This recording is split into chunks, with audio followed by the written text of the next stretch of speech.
Olá, espero que estejam todos bem. É com muita alegria que me reúno novamente com vocês aqui no canal do Centro Espírita JJ Rodrigues. Hoje falaremos sobre a ansiedade. Faremos uma análise da ansiedade na perspectiva da psicologia espírita, da psicologia profunda. Lembrando que se trata da proposta trazida até nós através da benfeitora Joana de Ângeles, em parceria mediúnica com Divaldo Pereira Franco. Como base, eu estou utilizando o livro Conflitos Existenciais, dos mesmos autores. Neste livro são trabalhados 17 conflitos existenciais, entre eles a ansiedade. No capítulo 8, Joana nos traz considerações sobre a origem da ansiedade, as repercussões dela na nossa mente e, ao final, propõe um conjunto de ações terapêuticas integrativas. Lembrando sempre que as considerações propostas são coadjuvantes ao seu tratamento médico. Nunca interrompa seu tratamento, siga sempre as orientações médicas. Joana inicia o capítulo chamando de psicogênese da ansiedade. Psico de psíquico e gene de origem, a origem da ansiedade. E ela traz para a gente alguns fatores que desencadeiam essa ansiedade. O primeiro fator, ela coloca como as situações ligadas com a ancestralidade, ou seja, conflitos trazidos de existências passadas. Aqui nós espíritas deduzimos que são as questões da reencarnação, da evolução do espírito, aqueles débitos e créditos que a gente traz das vidas passadas. Um outro fator é que os sintomas de ansiedade eles podem surgir nos primeiros anos de vida, como o medo inato do desconhecido. A benfeitora, concordando com os autores consagrados da psicologia tradicional, também considera que esse sentimento profundo prepara a criança para a integração com a sociedade, não sendo de todo ruim, né?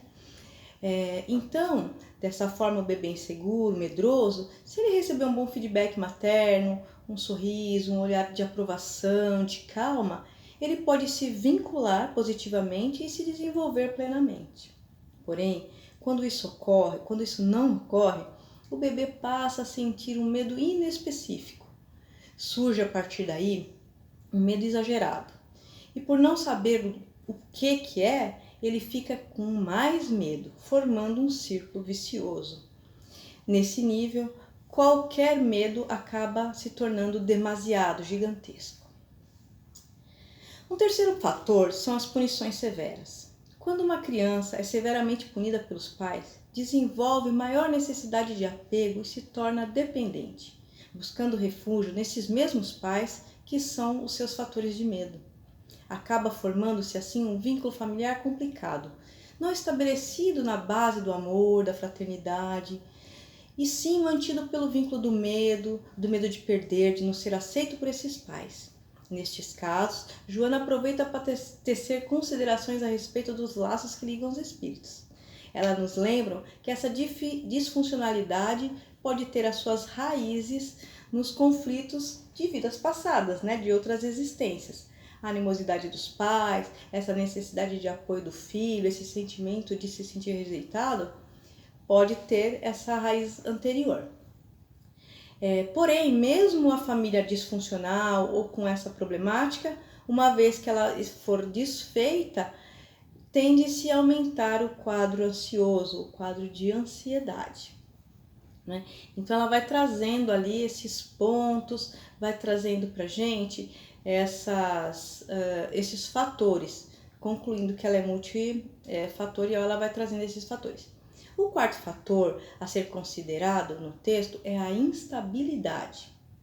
O ansioso, de um modo geral, é instável e essa instabilidade gera anseios por situações de destaque, de conquista de valores, especialmente da conquista do amor, acreditando que essas conquistas podem lhe trazer a estabilidade sonhada.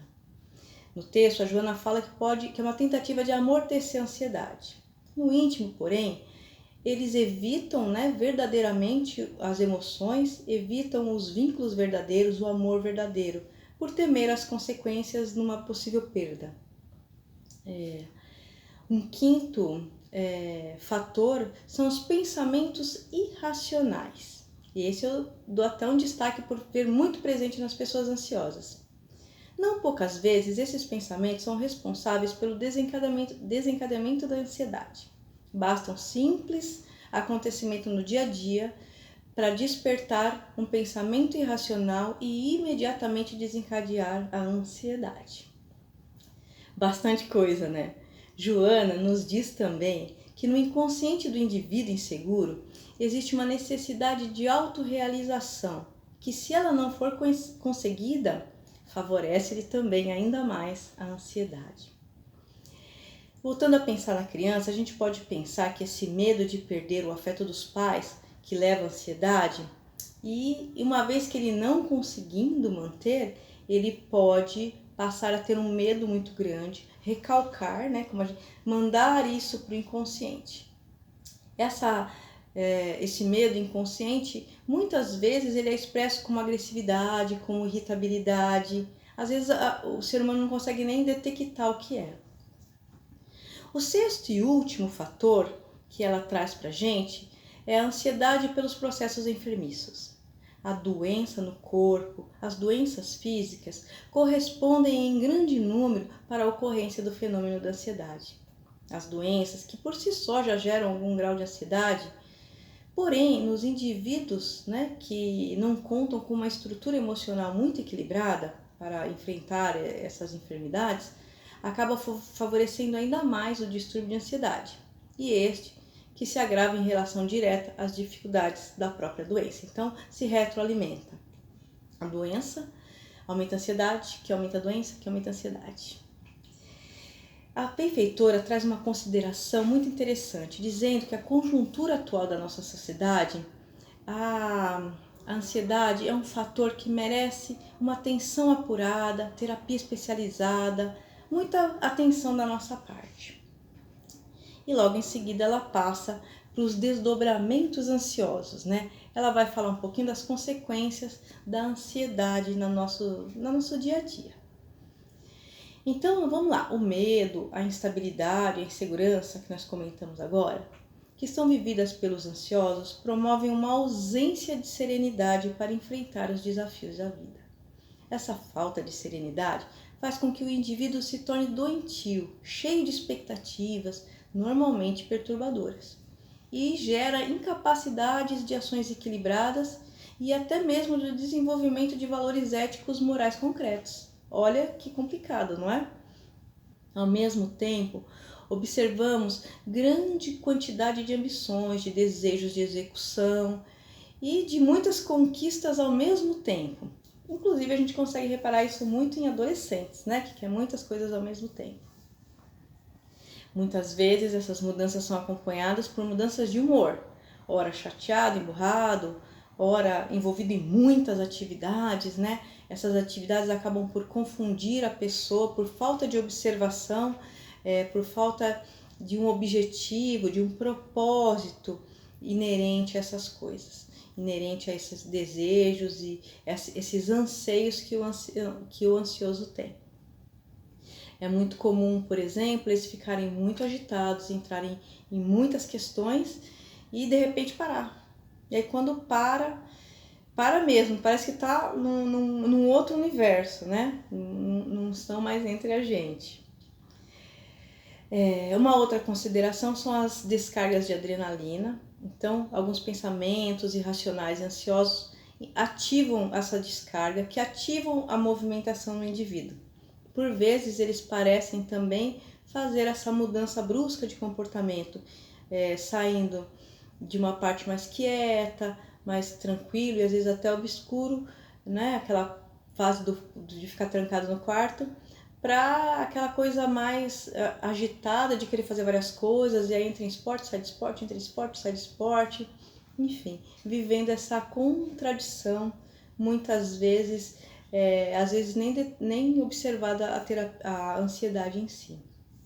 Nos relacionamentos, os costumam ser turbulentos, né? Por vezes existe uma necessidade de se impor e, enfim, quem tem um turbilhão na cabeça vai ter um relacionamento turbulento também, não é?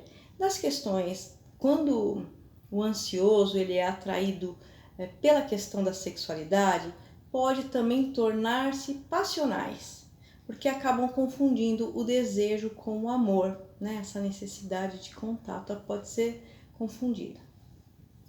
Então, a falta de confiança e de harmonia interna também vai predispondo, né, o indivíduo a várias coisas, inclusive aos transtornos depressivos, e quase sempre aquele de estrutura bipolar, ou seja, o indivíduo ora está num extremo de agitação, ora ele está num extremo de depressão, né? Ele vai mudando os polos.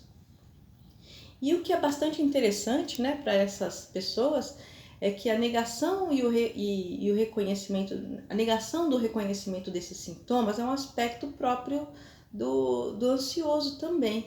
Muitas vezes eles camuflam isso através do álcool, do cigarro, dos jogos, dos relacionamentos eventuais muito recorrentes, não é? Então, o reconhecimento disso é o que vai abrir a oportunidade para uma terapia, para uma autoajuda, para a ida no médico. Importantíssimo a gente ajudar a pessoa que apresentam esses sintomas a reconhecer. E falando em reconhecer e iniciar, vamos falar um pouquinho das propostas terapêuticas, né, dessa perspectiva integral de ser humano. Antes de iniciar as colocações sobre as formas de lidar com a ansiedade, Joana de Ângeles nos relembra que todas as aflições e todos os desapontamentos que aturdem o ser humano procedem-lhe do espírito, né? São aqueles gerados à questão das vidas passadas. Diante deste conhecimento, observamos que o self, né, aquele ser interior, o espírito primordial, necessita exteriorizar essas inquietações e culpas, né? E a gente sabe que aí então entra o sofrimento como reparador para nos levarmos à harmonização. Quando isso não ocorre, o ego, essa parte eu, aqui, agora, material, né, superficial, apresenta-se inquieto e ansioso. Os dramas íntimos que resumam do nosso inconsciente profundo, né, aquilo que estava ali arquivado nos recessos do perispírito, no inconsciente profundo, acabam afetando o nosso sistema emocional. A terapêutica, que ela chama de libertadora, deve então começar com a racionalização do tormento, mediante a reflexão e a adoção do otimismo, para que lentamente o paciente, o indivíduo, se instale e busque o equilíbrio e novas paisagens interiores, né? Nas psicoterapias, né, de modo geral, são detectadas as causas atuais da ansiedade, mas nós sabemos que essas também vêm das causas anteriores, né? E com essas mesmas psicoterapias, pouco a pouco o paciente vai se liberando ali do quadro pernicioso através da confiança no vínculo terapêutico e do encorajamento da adoção de comportamentos saudáveis.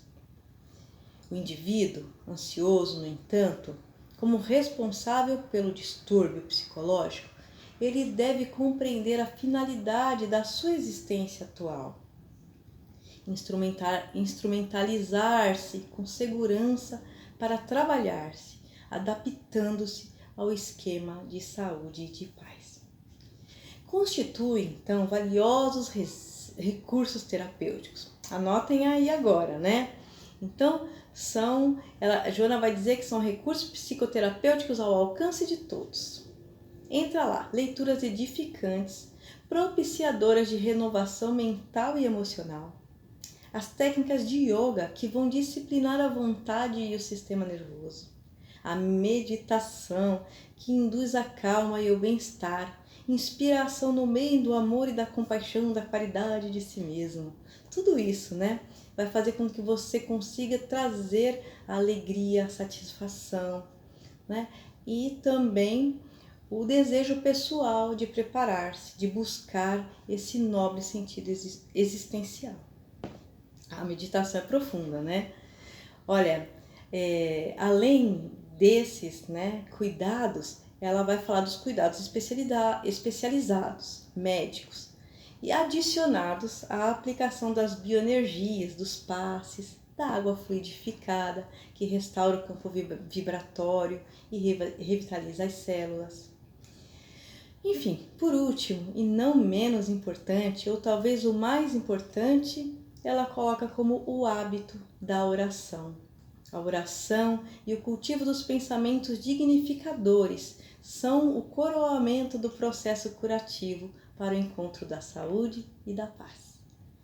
E é nesse clima de otimismo e de paz que eu agradeço a presença de todos neste abençoado canal e me despeço de vocês com um anseio de um breve encontro. Um abraço a todos.